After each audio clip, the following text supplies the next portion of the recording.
प्रजापति हमारे YouTube channel में सभी दर्शकों का स्वागत करती हूँ, अभिनंदन करती हूँ। आज मैं एक बहुत ही प्यारा और रक्षाबंधन सोहर गीत लेकर आई हूँ। अगर आप सभी को अच्छा लगे तो प्लीज लाइक करना, कमेंट करना और मेरे चैनल को सब्सक्राइब करना। जुग जुग जिया मर बीरनवा हमरा उमर लागे हो, भैया कब अइबा अपने घर नैहरवा हम हुआइबे हो। भैया कब अइबा अपने घर नैहरवा हम हुआइबे हो। जुग जुग जिया मर बीरनवा हमरा उमर लागे हो, भैया कब अइबा अपने घर नैहरवा हम हुआइबे हो।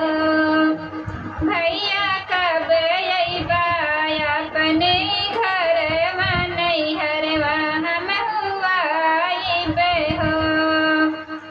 आई गइले सावन महीनवा राखिया का दिन मालू हो, भैया कब अइबा अपने घर नैहरवा हम हुआइबे हो। भैया कब अइबा अपने घर नैहरवा हम हुआइबे हो।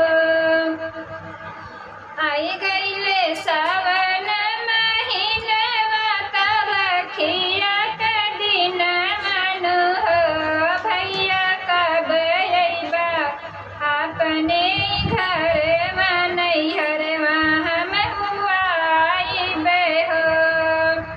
भैया कब अइबा अपने घर नैहरवा हम हुआइबे हो। तुहरा खातिर लिहली हम रखिया ताया छत चंदन रोरी हो, भैया साजी देबे तुहरा कलाइया बलैया तुहरा हारी लेबे हो। भैया साजी देबे तुहरा कलाइया बलैया तुहरा हार लेबे हो। तुहरा खातिर लिहली हम रखिया ताया छत चंदन रोरी हो, भैया साजी देबे तुहरा कलाइया बलैया तुहरा हार लेबे हो। भैया साजी देबे तुहरा कलाइया बलैया तुहरा हार लेबे हो। चंदा सूरज जैसन भैया नजरिया केहू के लागना हो, भैया हम लेबे तुहरा बलैया उमरिया हमरा लग जाई हो। भैया हम लेबे तुहरा बलैया उमरिया हमरा लग जाई हो।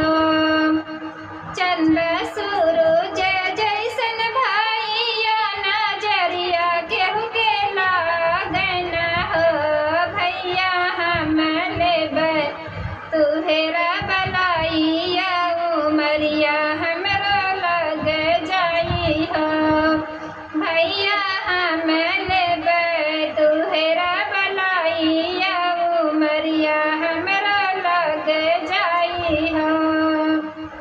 जुग जुग जिया मर बीरनवा उमरिया हमरा लगाई हो, भैया कब अइबा अपने घर नैहरवा हम हुआइबे हो। भैया